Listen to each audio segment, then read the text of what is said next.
नमस्कार मित्रों, मेरा नाम त्रिपुरारी मोहन मिश्रा है और ज्ञान की बात त्रिपुरारी के साथ में आपका स्वागत है। और अभी हमारे साथ हैं, आपका नाम क्या है सर? गोपाल दास। गोपाल दास। गोपाल दास जी। तो अभी हमारे साथ हैं गोपाल जी, जो कि हमारे साथ कुछ जो है समाज सेवा किया करते हैं और साथ में हम लोग मिलके कुछ काम समाज के लिए, बिहार के लिए किया करते हैं अपने फ्री समय में।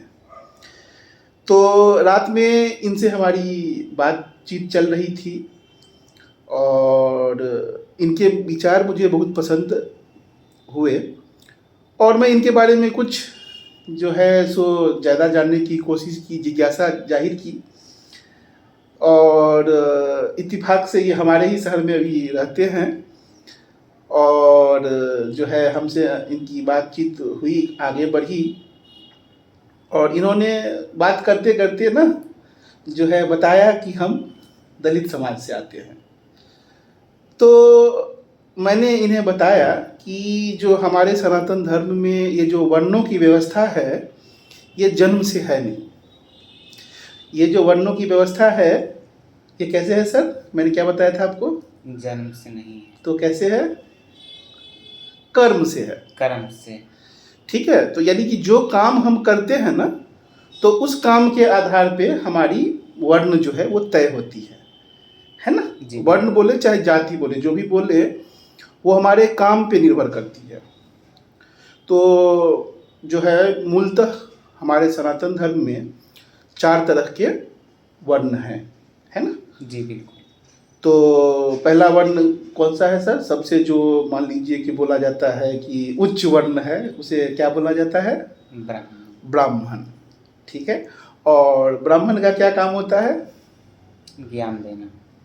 ब्राह्मण का काम होता है ज्ञान अर्जित करना और ज्ञान अर्जित करके ज्ञान का प्रकाश लोगों में फैलाना, ज्ञान दूसरों को बांटना।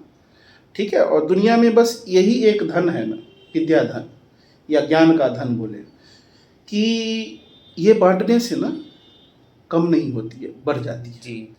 ठीक है। तो जो भी व्यक्ति हमारे समाज में ज्ञान अर्जित करते हैं और ज्ञान दूसरों को बांटते हैं, वो क्या कहलाएंगे? ब्राह्मण। ठीक है। तो उदाहरण के तौर पे मैंने जो है आपको बताया था कि वाल्मीकि जी जो हैं एक शूद्र परिवार से में जन्म लिए थे, मगर उन्होंने कर्म जो है ब्राह्मणों वाला किया, है ना? जी। और वो क्या बन गए? ब्राह्मण बन गए, महात्मा बन गए, है ना? अच्छा। और क्षत्रिय किसे कहते हैं? क्षत्रिय उन्हें कहते हैं जो लोगों की रक्षा करे, धर्म की रक्षा करे। ठीक है। लोगों के प्राणों की रक्षा करे, अन्याय के विरुद्ध अस्त्र उठाए और अन्याय का खात्मा करे, उन्हें क्या कहते हैं? क्षत्रिय कहते हैं। ठीक है। तो जो भी ये काम करेंगे वो क्षत्रिय कहलाएंगे, है ना? अच्छा। उसके बाद आता है वैश्य। वैश्य क्या होता है? जो भी व्यक्ति व्यापार करे, यानी कि कोई कुछ सामान खरीदे कुछ दाम पे और उससे कुछ प्रॉफिट, मुनाफा लेके वो सामान को बेचे और इससे अपना जीवन निर्वहन करे, उन्हें क्या कहते हैं? वैश्य। ठीक है। और शूद्र क्या हुआ? जो लोग साफ सफाई का काम करते हैं, समाज को साफ करते हैं। ठीक है। चाहे वो घर हो, रोड हो, कुछ भी हो, जो साफ सफाई का काम करते हैं ना, उन्हें क्या कहेंगे हम? शूद्र कहेंगे। ठीक है। ये काम पे है। आपका जन्म किसी शूद्र परिवार में हुआ है, जो मान लीजिए आपके पिताजी साफ सफाई करते थे, इसका मतलब ये नहीं है कि आप भी शूद्र ही हो जाइएगा। अगर आप उस काम को चयन करेंगे साफ सफाई करने का, जो कि हमारे नज़रिए में सब काम कोई भी छोटा या बड़ा नहीं होता है, हमारा सोच छोटा या बड़ा होता है ना? मेहनत और ईमानदारी से कुछ भी काम करें वो अच्छा होता है ना? तो कोई भी मेरे शूद्र भाई ये ना सोचे यदि वो साफ सफाई का काम करते हैं कि हम छोटे हैं। आप छोटे नहीं हो, आप भी हो सनातनी, हमारे जैसे ही हो आप भी, मगर आप जो है क्या करते हो? साफ सफाई का काम करते हो। हम क्या काम करते हैं? मान लीजिए अगर हम ब्राह्मण हैं तो हम ज्ञान देने और ज्ञान लेने की बात करते हैं, मतलब ज्ञान अर्जित करते हैं और जो है सो अर्जित करके वो ज्ञान जो है लोगों में बांटते हैं, है ना? तो ये क्या कहलाए? ब्राह्मण कहलाए।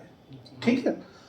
तो बस हमारा ये जो धर्म है इसमें बस हमारे काम के आधार पे ये जो है बताया जाता है कि हम किस वर्ण से हम आते हैं। बिल्कुल। ठीक है ना।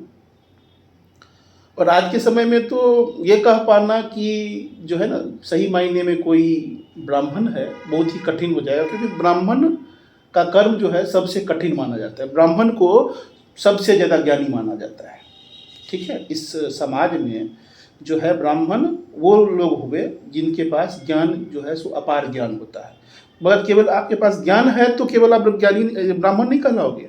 अगर आप उस ज्ञान को बांटते हो, लोगों को देते हो, लोगों को मार्गदर्शन करते हो, पथ प्रदर्शन करते हो, तो ही आप क्या कहलाओगे? ब्राह्मण कहलाओगे। ठीक है। आपके पास ताकत है, आप जो है अस्त्र शस्त्र जानते हो, मगर आप रक्षा नहीं करते हो लोगों की, धर्म के अन्याय के विरुद्ध जो है आप आवाज़ नहीं उठाते हो, अस्त्र नहीं उठाते हो, तो आप क्षत्रिय नहीं हो। और क्षत्रिय फिर कोई हो सकता है यदि कोई भी अन्याय के खिलाफ आवाज़ उठाए और उसके लिए लड़े और जो है लोगों की रक्षा करे, तो वो क्या कहलाएंगे? क्षत्रिय कहलाएंगे। ठीक है। तो ज्ञान का जो आप देखेंगे ना स्तर धीरे धीरे इन वर्णों में कम होता जाता है। ठीक है। सबसे ज्ञानी हो गए ब्राह्मण, उनसे कम ज्ञानी क्या कौन हुए? क्षत्रिय। उनसे कम ज्ञानी कौन हुए? वैश्य, बनिया। उससे कम ज्ञानी कौन हुए? शूद्र। ठीक है। तो कहने का मतलब जिसके पास ज्ञान की कमी हो, साफ सफाई का काम करते हैं, वो शूद्र कहलाए। ठीक है। मगर ये देखिए अभी आपके पास ज्ञान कम है तो जरूरी नहीं है कि कल भी आपके पास ज्ञान कम ही होगा। आप अगर मेहनत करेंगे, सीखने की आप में ललक होगी कोई चीज़ की, ठीक है, आप सीखेंगे और आपकी ज्ञान जो दिन प्रतिदिन बढ़ती चली जाएगी। तो आप कैसे लोगों के बीच में उठते हैं, बैठते हैं, कैसे लोगों के साथ बातचीत करते हैं, तो इस पर बहुत ही जो है ये निर्भर करता है कि आपका ज्ञान का विकास किस दिशा में होगा। आप अगर ज्ञानी व्यक्तियों के बीच में आपका उठना बैठना है, ठीक है, तो आपका ज्ञान जो है सही दिशा में, ऊपर की दिशा में बढ़ेगा। आप अगर जो है विधर्मी लोगों के साथ बैठते हैं, आपकी संगत अच्छे नहीं है, ठीक है, तो आपका ज्ञान जो है और वो नीचे डायरेक्शन में बढ़ेगा, नीचे दिशा में बढ़ेगा और गलत दिशा में बढ़ेगा, है ना।